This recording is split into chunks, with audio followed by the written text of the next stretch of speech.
नमस्कार, जय जोहार। साथियों, जागो पंच में आप सभी का बहुत बहुत स्वागत। जागो पंच नित्य की भांति आज भी आपके लिए बड़ा ही महत्वपूर्ण प्रसंग लेके आया है। आज के प्रसंग में हम आपको ये बताएंगे कि पृथ्वी की उत्पत्ति कैसे हुई और पृथ्वी पर जीवन संचार कैसे शुरू हुआ। यह मेरे अनुसार नहीं है, यह है श्रीमद् देवी भागवत महापुराण के अनुसार। यह महर्षि वेद व्यास द्वारा रचित पुस्तक है। इसका मैं हिंदी वर्जन आपको सुना रहा हूँ और इसको लिखने वाला इस पुस्तक को जो शिवजीत सिंह है, इसका संक्षिप्त रूपांतरकार हैं और यह रूपेश ठाकुर प्रसाद प्रकाशन की पुस्तक है। इसका बताने का उद्देश्य यही है कि जब मैं इसे पढ़ के सुनाऊंगा तो जिन लोगों को इस विषय में जानकारी नहीं है तो उनकी भावनाओं को ठेस पहुंचता है, उन्हें तकलीफ होती है कि यह मैं अपनी तरफ से उन्हें सुना रहा हूं। तो इसलिए सबसे पहले मैं ये बता दे रहा हूं कि यह पुस्तक कौन सी है, कहां से है और पेज नंबर तक भी बता दे रहा हूं, जिससे कि ये दिक्कत ना हो, उन्हें ढूंढने में भी तकलीफ ना हो, थोड़ी मेहनत ना करनी पड़े। क्योंकि मुफ्त खोर जो लोग होते हैं उन्हें मेहनत की आदत नहीं होती है। वह ढूंढ के जब नहीं मिलेगा इसमें तो बोलेंगे ये कहीं और से लेके आया है। तो पेज नंबर भी नोट कर लो, 388 पेज नंबर है। तो साथियों, आज हम बात करेंगे पृथ्वी की उत्पत्ति के प्रसंग के विषय में। तो इसमें पृथ्वी की जो उत्पत्ति का प्रसंग है, ये वेद व्यास जी बैठे हुए थे चौकी लगा के और नारद जी और नारायण दोनों लोग आपस में बातचीत कर रहे थे। वो बैठ के लिख रहे थे। वही बड़ा ही मनोरंजन, कौतूहल और जिसमें गपोड़ का विश्व स्तरीय समावेश है, वह कथा मैं आज आपको सुनाने जा रहा हूं। इसे थोड़ा आप आनंद लेकर और रुचिकर तरीके से सुनिए, जिससे आपको पता चल जाए कि पृथ्वी कैसे बनी, पृथ्वी कैसे आई। तो इसमें नारद जी ने कहा, भगवान आपने बतलाया कि देवी के निमेष मात्र में ब्रह्मा की आयु पूरी हो जाती है। उनका सत्ता शून्य हो जाना ही प्राकृतिक प्रलय कहा जाता है। उस समय पृथ्वी अदृश्य हो जाती है। तब उस समय पृथ्वी छिपकर कहाँ रहती है और सृष्टि के समय वह पुनः कैसे प्रकट हो जाती है। प्रभु, अब आप पृथ्वी की उत्पत्ति के मंगलमय चरित्र को सुनाने की कृपा करें। अब देखिए, इसमें नारद जी की बड़ी व्यथा है। ये व्यथा क्या है कि पृथ्वी कभी प्रकट हो जाती है और पृथ्वी कभी छिप जाती है। इसके बारे में प्रभु विस्तृत बताइए, कुछ ऐसा बताइए कि मेरे मन की शंका खत्म हो जाए। अब यहां पर नारायण, भगवान नारायण कहते हैं, नारद, श्रुति कहती है कि संपूर्ण सृष्टियों के आरंभ में आदि शक्ति भगवती जगदम्बा से ही अखिल जगत की उत्पत्ति होती है और प्रलयों के अवसर पर प्राणी उन्हीं में लीन भी हो जाते हैं। देखिए, अब प्रलय के अवसरों पर प्राणी उन्हीं में लीन भी हो जाते हैं। तो अब पृथ्वी के जन्म का प्रसंग सुनो। कुछ लोग कहते हैं यहां पर नारायण है, स्वयं नारायण अपनी बात कह रहे हैं और स्वयं नारायण यानी इस सृष्टि के निर्माता वह स्वयं कह रहे हैं। क्या कह रहे हैं, बड़े गौर से सुनिएगा। यहां पर यह बात आपको पृथ्वी के भगवान के ऊपर प्रश्न चिन्ह लगाने की बात कहता है। तो यहां पर क्या कह रहे हैं, अब पृथ्वी के जन्म का प्रसंग सुनो। क्या कुछ लोग कहते हैं, कुछ लोग, भगवान कह रहे हैं, ये नारायण कह रहे हैं, कुछ लोग कहते हैं यह आदरणीय पृथ्वी मधु और कैटभ के मेद से उत्पन्न हुई है। मेद यानी पेट से उत्पन्न हुई है। किससे? मधु और कैटभ के। और कुछ लोग कहते हैं ये नारायण को भी नहीं पता। इसीलिए मैंने ये लाइन सुनने के लिए आपको कहा था, यह नारायण को नहीं पता ये पृथ्वी कैसे बनी है, इस पृथ्वी का निर्माण कैसे हुआ है, ये उनको भी नहीं पता। वो खुद कह रहे हैं, कुछ लोग कहते हैं यह आदरणीय पृथ्वी मधु और कैटभ के मेद से उत्पन्न हुई है। जबकि मधु और कैटभ ये नारायण की पेट से, ये इनके मल से, यानी जो इनका पसीना हो गया था, उस पसीने की गंदगी से पैदा होने वाले ये दो राक्षस हैं, और उन दो राक्षसों के मेद से पृथ्वी उत्पन्न हो जाती है, यह इन्हें पता नहीं चलता। और यह कहते हैं, कुछ लोग कहते हैं। अब इसी संदर्भ में हमें थोड़ा ये अपने समाज में संदेश देने की जरूरत है कि कैसे पूरे जगत के स्वामी बेचारे खुद नहीं जानते कि पृथ्वी कैसे आई है। वह मधु और कैटब के मेद से बता रहे हैं। और क्या कह रहे हैं, जरा थोड़ा आनंद लेके सुनिए जिससे मजा आए। अतः मेदिनी इस नाम से पृथ्वी विख्यात हुई। वो उसके मेद से आई, इसलिए मेदिनी नाम से पृथ्वी विख्यात हुई। और मुने यानी नारायण अब पृथ्वी के सार्थक जन्म का प्रसंग कहता हूं। यह चरित्र संपूर्ण मंगल प्रदान करने वाला है। आप इस मंगलमय कथा का आनंद लें और ज्यादा से ज्यादा इस मंगलमय कथा को लोगों से शेयर करें, जिससे मालूम हो हमारे समाज के और भी लोगों को कि नारायण भी लोगों की सुनी सुनाई बातों को आगे कहानी के रूप में सुना रहे हैं। आइए, मैं पुष्कर में था, यानी नारायण जो थे वो पुष्कर में थे। महाभाग धर्म के मुख से जो कुछ सुन चुका हूं, यानी धर्म के मुख से जो कुछ सुन चुका हूं वही तुमसे कहूंगा। यानी इन्होंने अपनी आंखों से कुछ देखा नहीं, इन्होंने खुद कुछ बनाया नहीं, और जो धर्म ने इनसे कहा वह तुमसे कह रहा हूं। नारद मुनि ध्यान से सुनो। महाविराट पुरुष अनंत काल से जल में विराजमान रहते हैं। महाविराट पुरुष अनंत काल से जल में विराजमान रहते हैं। समयानुसार उनके भीतर सर्वव्यापी समिष्ट मन प्रकट होता है। यानी मन उनके अंदर समय के अनुसार उनके भीतर सर्वव्यापी समिष्ट मन प्रकट होता है। और महाविराट पुरुष के सभी रोमकूप उसके आश्रय बन जाते हैं। यानी कि उनके जो रोमकूप है, शरीर में जो रोए हैं, उनके अंदर मन प्रकट हो जाता है। हर रोए में एक एक मन प्रकट है। यही बड़ी ही विचित्र लीला है और विचित्र कहानी है।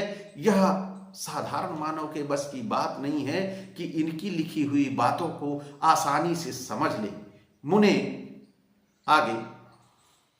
मुने जितने रोमकूप हैं उन सब में एक एक जल सहित पृथ्वी बार बार प्रकट होती है और छिपती रहती है।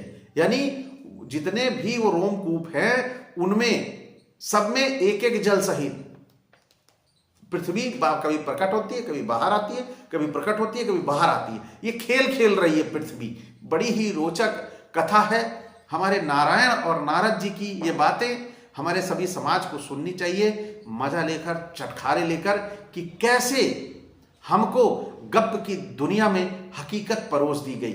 सृष्टि के समय प्रकट होकर जल के ऊपर स्थिर रहना और प्रलय काल उपस्थित होने पर छिपकर जल के भीतर चले जाना, यही इसका नियम है। पृथ्वी जो है जल के बाहर निकल आती है और फिर जल के भीतर छिप जाती है, फिर जल के बाहर निकल आती है, फिर जल के अंदर चली जाती है। और आज ये जो देख रहे हो आप ब्रह्मांड में टंगी हुई पृथ्वी, ये पूरी पूरी गपोड़ है। जो ये लिखा हुई बात है यही परम सत्य है, यही ईश्वरकृत है, और यही आपकी आंखों में सबसे बड़ा मिर्च छोंकना है। और कैसे बेवकूफ बनाते हैं, यह पुस्तक इसकी गवाह है। अब देखिए, क्या अखिल ब्रह्मांड में यही विराजती है। अखिल ब्रह्मांड में पृथ्वी ही विराजती और कोई नहीं विराजता। फिर महाविराट की आज्ञा के अनुसार ब्रह्मा, विष्णु तथा शिव आदि देवता प्रकट होते हैं। महाविराट की आज्ञा होती है कि ये सब प्रकट हों, और प्रकट एवं समस्त प्राणी इस पर रहते हैं। पुण्य तीर्थ तथा पवित्र भारतवर्ष जैसे देशों से संपन्न होने का इसे सुअवसर मिलता है। यह पृथ्वी स्वर्णमय भूमि है। इस पर 7 स्वर्ग है। पृथ्वी पर 7 स्वर्ग हैं। वो कौन से हैं ये नहीं दिया गया। फिर इसके नीचे 7 पाताल हैं। पृथ्वी के नीचे 7 पाताल हैं, 1-2 वो भी नहीं। आज उन पातालों में सब बोरिंग करके पानी निकाल रहे हैं, छेद कर दे रहे हैं, नीचे पाताल से पानी निकाल रहे हैं। यही समझने वाली बात है कि 7 पाताल कितने नीचे पे कौन सा पाताल है इसका गणना नहीं है। ऊपर ब्रह्मलोक है। ये जो आसमान दिखाई दे रहा है, जो सैटेलाइट वगैरह जहां लगी हुई हैं, वो सैटेलाइट ब्रह्मलोक में लगी हुई हैं। और ब्रह्मलोक से भी ऊपर ध्रुव लोक है, और भी ऊपर है। अब आगे देखिए, नारद वराह कल्प में यह पृथ्वी मूर्तिमान रूप से विराज हुई थी और देवताओं ने इसका पूजन किया था। देवताओं को क्या जरूरत थी पृथ्वी की पूजा करने की? यह बड़े रहस्यमय कहानी है, इसे बहुत गहराई से समझना पड़ेगा। पृथ्वी के उत्पन्न होने का मतलब यही है कि यहीं से उनको अन्न पानी राशन, ये जो देवता बनाए गए थे, ब्राह्मणों ने जिन्हें जिन्हें देवता बनाया था, उनको राशन पानी इसी पृथ्वी से मिलता था। इसीलिए वह पृथ्वी का पूजन कर रहे थे। यह हम भोले भाले लोग भारत के समझ नहीं पाते हैं। आइए फिर क्या, उस समय भगवान बराह अवतार हुआ था। बराह मतलब सुअर अवतार हुआ था भगवान का, क्योंकि आदमी का देह इन्हें प्रिय नहीं लग रहा था, तो इन्होंने सुअर के रूप में अवतार लिया कि सुअर की भी पूजा होने लगे। और आज आप देखिए कितने हमारे भारत में अधिकतर ब्राह्मण जब तक सुअर को पहले भोजन नहीं करा लेते तब तक स्वयं भोजन नहीं करते। कितने बहुत सारे ब्राह्मणों ने अपने घर में सुअर पाले हुए हैं और उनकी पूजा करते हैं, क्योंकि वह वराह अवतार था। अब यही लोग कहेंगे वो नहीं पालते। अब वो नहीं पालते तो ये अदृश्य चीजें हैं, सबको दिखाई नहीं देती हैं, वह अपने मन हृदय में ही पाले हैं और अदृश्य करके अपने किचन में रखते हैं। वो लोग उसे सभी को दिखाते नहीं हैं। अब श्रुति के सम्मत से यह पृथ्वी उनकी पत्नी के रूप में विराजमान हुई। अब देखिए यहां पृथ्वी जो है किसकी पत्नी बन गई? वराह, जो सुअर रूपी भगवान जो अवतार लिए थे उनकी पत्नी बन गई। यही सारी बातें हम आंख बंद करके स्वीकार करते हैं। अंधभक्ति और श्रद्धा के कारण आस्था श्रद्धा हम लोगों को मूर्ख और जड़ बना देती है। हम यह समझ नहीं पाते आज पृथ्वी किसी की पत्नी हो सकती है, यह किसकी समझ में आएगा? यह उसी की समझ में आएगा जो आस्था और अंधभक्ति में डूबा ना हो। तो साथियों आगे चलते हैं और कहानी का आनंद लेते हैं। इससे अब देखिए यहां पर उनके पत्नी के रूप में विद्यमान हो गई पृथ्वी। अब इससे मंगल का जन्म हुआ। जो मंगल ग्रह है उसका जन्म पृथ्वी से हुआ और मंगल से घटेश की उत्पत्ति हुई।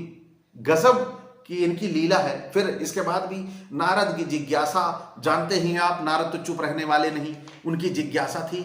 उन्होंने ये नहीं पूछा ये कैसे पृथ्वी से पैदा हुए, ये नहीं पृथ्वी पर पैदा हुए, ये नहीं पूछा, ये पृथ्वी से कैसे पैदा हुए ये नहीं पूछा पृथ्वी। लेकिन इन्होंने नहीं पूछा, इसका सवाल हम करेंगे, क्योंकि नारद तो वो सवाल करेंगे जो आपको आस्था और श्रद्धा की बेवकूफियत की तरफ ले जाए।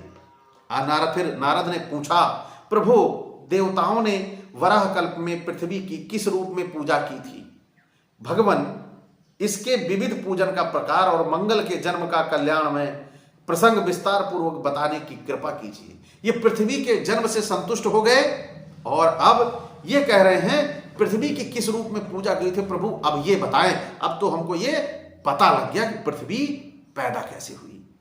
फिर भगवान नारायण कहते हैं, नारद बहुत पहले की बात है, उस समय वराह कल्प चल रहा था। ब्रह्मा के स्तुति करने पर भगवान श्री हरि हिरण्याक्ष को मारकर पृथ्वी को रसातल से निकाल कर लेके आए। रसातल, अब पाताल किनारे चला गया, पाताल एक किनारे चला गया, सातों पाताल लोग के किनारे चले गए। अब यहां पे आ गया क्या? रसातल, मतलब रस से पानी यानी रस तल, रास जहां रसी रस हो वो तल, वहां पर पृथ्वी पहुंच गई थी। वहां से पृथ्वी को बचा के लेके आई। पृथ्वी की अधिष्ठाती देवी एक परम सुंदरी देवी के वेश में थी। पृथ्वी की अधिष्ठाती देवी एक परम सुंदरी देवी के वेश में थी। उसे देखकर भगवान श्री हरि के मन में प्रेम का विचार उत्पन्न हो गया।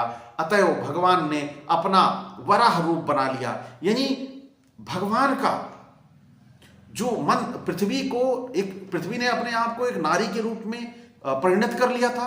और पृथ्वी को देखकर हमारे प्रभु श्री हरि का मन प्रेम की तरह आकुलता से भर गया और उन्होंने उसके लिए एक वराह का अवतार ले लिया और फिर क्या किया, उस देवी के साथ दिव्य 1 वर्ष तक वे एकांत में रहे। यानी कि वो जो सुअर अवतार था, वो सुअर अवतार एक नारी जो हम लोग मानवों जैसी नारी थी, उसके साथ एक सुअर अवतार 1 वर्ष तक एकांत में रहे। और इस एकांत में रहने के कारण क्या हुआ, यह आगे रिजल्ट पता लगेगा, लेकिन अब पुस्तक की भी बात हो जाए। उनके द्वारा परम साध्वी देवी पृथ्वी का ध्यान और पूजन आरंभ हो गया। पृथ्वी का पूजन ध्यान, ये वराह के साथ पृथ्वी 1 साल बिता ली, इसलिए इनका पूजा और ध्यान लोगों ने शुरू कर दिया। फिर श्री भगवान फिर बोले, सुबह तुम सबको आश्रय प्रदान करने वाली बनो। मुनि, मनु, देवता, सिद्ध, दानव आदि सबसे सुपूजित होकर तुम सुख भोगोगी। यानी तुम्हारी पूजा ये सारे करेंगे। कौन? मुनि, मनु, देवता, सिद्ध, दानव आदि सब तुम्हारी पूजा करेंगे। अंबुवाची के अतिरिक्त दिन में गृह कलेश, गृहारंभ, वापी एवं तड़ाक के निर्माण अथवा गृह कार्य के अवसर पर देवता आदि सभी लोग मेरे वर के प्रभाव से तुम्हारी पूजा करेंगे। यानी सभी लोग तुम्हारी पूजा करेंगे, ऐसा मेरा वरदान है तुम्हें। जो मूर्ख तुम्हारी पूजा नहीं करना चाहेंगे, उन्हें नरक में जाना पड़ेगा। अब देखिए, जबरदस्ती पूजा करवाएंगे, नरक के डर के मारे लोग पूजा करेंगे। यही है हमारे भगवान, यहीं से उत्पन्न होता है हमें बेवकूफ बनाने का व्यवसाय। आगे चलिए। अब इतना कहने के बाद जो 1 साल समय बिताया था, उस 1 साल के समय के कारण देखिए कितनी बड़ी घटना हो गई। उस वराह यानी सुअर अवतार ने उस समय पृथ्वी गर्भवती हो चुकी थी। इतना आशीर्वाद क्यों दिया था, इतना उनका पूजन वूजन क्यों करवाया था कि वो गर्भवती हो गई थी। उसे ब्लैकमेल तो नहीं कर रहे थे कहीं कि तुम्हारी किसी से बताओ ना, और ये इसके विषय में तुम्हारी पूजा होती रहेगी, तुम्हारे सारे देवी देवता जितने हैं सभी तुम्हारी पूजा करेंगे।